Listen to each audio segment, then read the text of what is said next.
kabya inzozi utunyuzeho. Bakiriya beza mukomeze mugubwe neza aho muherereye hose. Ndabakunda cyane abakire tuziranye mu magazi mukama no ku mafaranga. Uyu mutungo uri inyuma yanjye tuje kuwugurisha ku mafaranga miliyoni 120 z'amanyarwanda. Iki ni ikigo, turaza kubereka video yose ukuntu hateye ndetse no mu nzu. Ahantu ni heza, wahashora kuko nta gihombo kirimo, kuri miliyoni 120 z'amanyarwanda.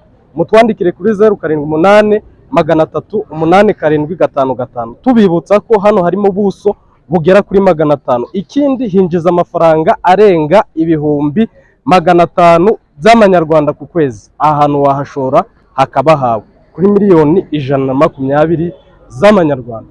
Tubibutsa gukora follow, subscribe ku mbuga zacu zose, tugenda tubagezaho imari zunguka. Ngaho ngwino mu bambere uhegukane.